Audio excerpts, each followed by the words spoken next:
Welcome to George H. Smith's Excursions into Libertarian Thought, a production of Libertarianism.org and the Cato Institute, narrated by James Foster. Neoconservatism versus Libertarianism, Part 3.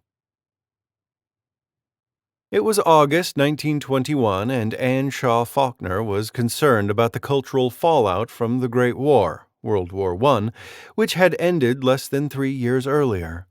She wrote in the Ladies' Home Journal, "There is always a revolutionary period of the breaking down of old conventions and customs which follows after every great war, and this rebellion against existing conditions is to be noticed in all life today. Unrest, the desire to break the shackles of old ideas and forms are abroad, so it is no wonder that young people should have become so imbued with this spirit that they should express it in every phase of their daily lives."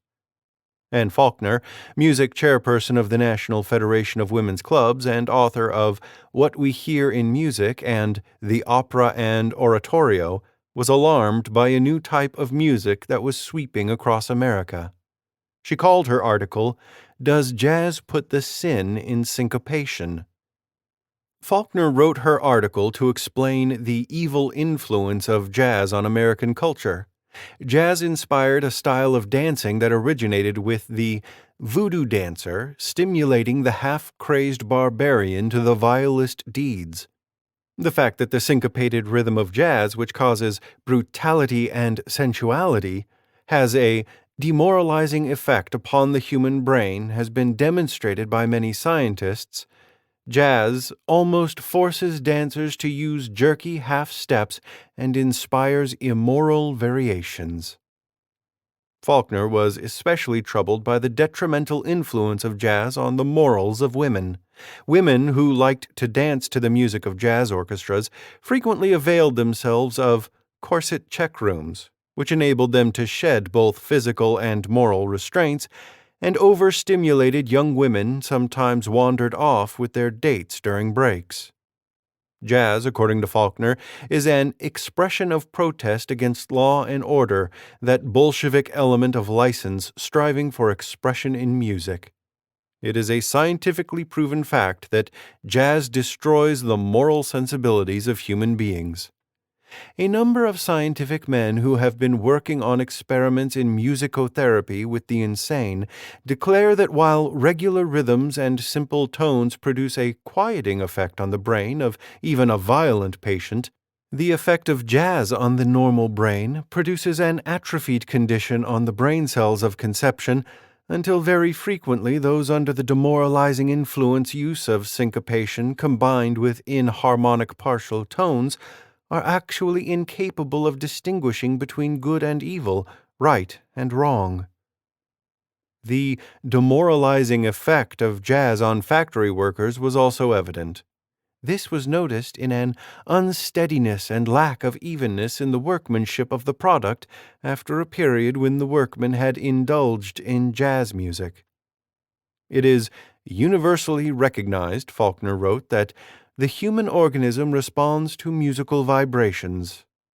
Marches and patriotic songs, tunes with a simple melody, harmony, and rhythm, cause us to feel contentment or serenity, and inspire us to acts of valor and martial courage. Jazz, in stark contrast, disorganizes all regular laws and order. It stimulates to extreme deeds, to a breaking away of all rules and conventions. It is harmful and dangerous, and its influence is wholly bad. In a later issue of the Ladies' Home Journal, editor Barton W. Curry praised Faulkner's article, as well as a subsequent article by Mrs. Reinhardt that discussed jazz-mad children. Curry continued, "This month we begin a broadside discussion of the evils of jazz wherever found by John R. McMahon. The series will carry the general heading, Back to Pre-War Morals. The objection will likely be offered that our pre-war morals were no better than our post-war morals. We shall find many defenders of jazz outside those who are profiteering in it. They will proclaim, 'Don't be a prude. This is a new age we're living in.' That is precisely the same lazy-minded viewpoint that obtained in Rome during its decadence. We are confident that the facts McMahon will present are sufficient to convince every clean-minded reader of the Ladies' Home Journal that an anti-jazz crusade is of as great importance today to the moral well-being of the United States as the prohibition cause was in the worst days of the saloon. In my last essay, I discussed Irving Kristol's defense of censorship. Kristol's observations about the degeneration of American culture, which are scattered throughout many of his essays, would have been applauded by readers of the Ladies' Home Journal in 1921. But his arguments are generally not as coherent or convincing as the arguments for an anti-jazz crusade presented in that magazine. Kristol agreed with the Ladies' Home Journal about the harmful effects of certain types of music, but he did not seem to have a problem with jazz, and his timeline differed. Kristol dated the onset of musical decadence a few decades later than did Anne Faulkner.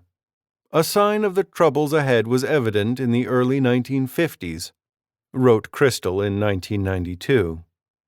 While parents were watching Milton Berle on their new television sets, their children were listening to Elvis Presley on their old radios.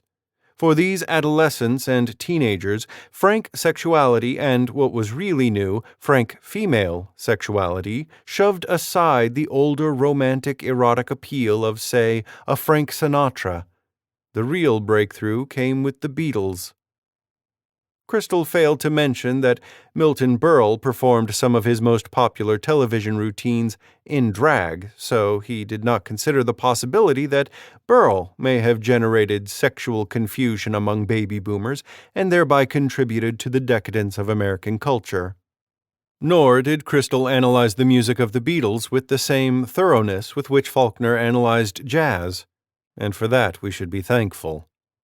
Rather, Kristol argued that 1960s pop music inspired a dissenting youth movement with no respect for traditional values and that this movement spawned a nihilistic counterculture.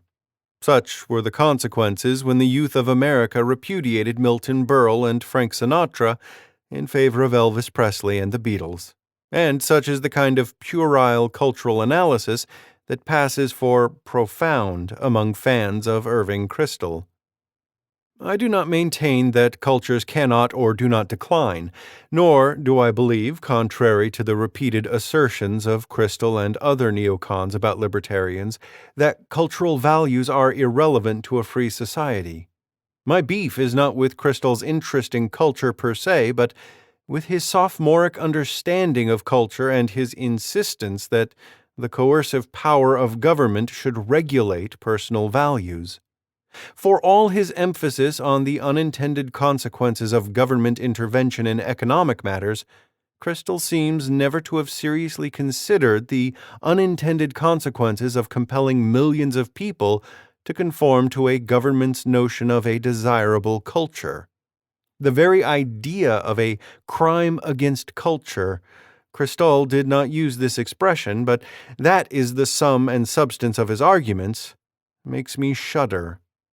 Consider Kristol's discussion of drug laws in Urban Civilization and Its Discontents, 1970.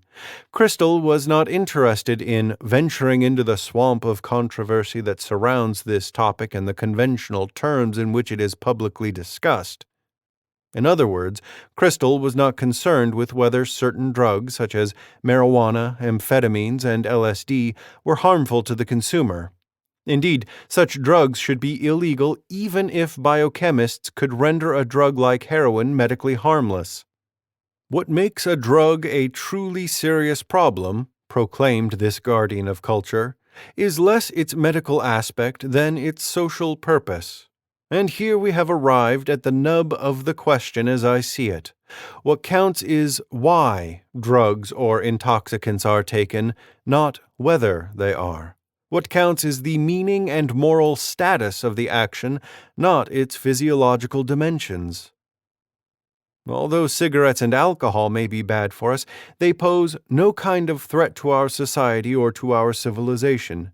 But drugs like marijuana should be illegal even if they are far less harmful than tobacco and alcohol, because they are taken for the purpose of seceding from our society and our civilization, and such a declaration requires a moral answer, not a medical one.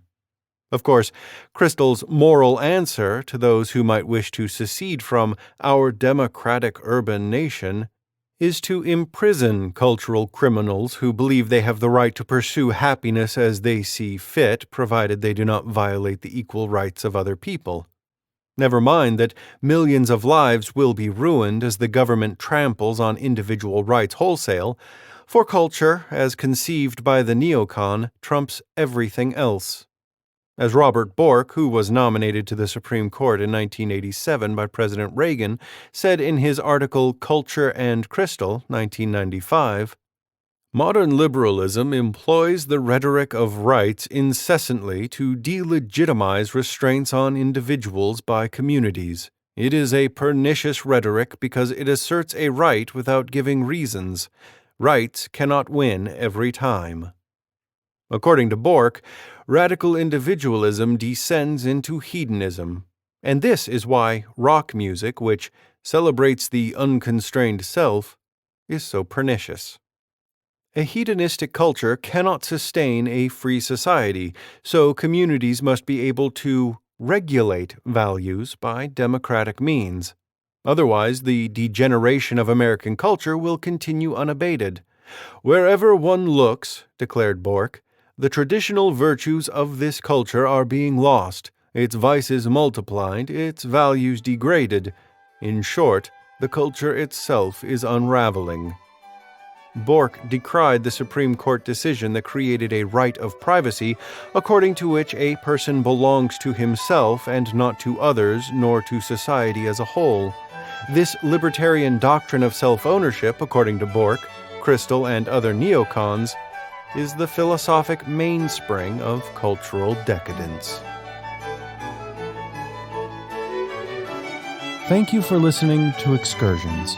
To learn more about libertarian philosophy and history, visit www.libertarianism.org.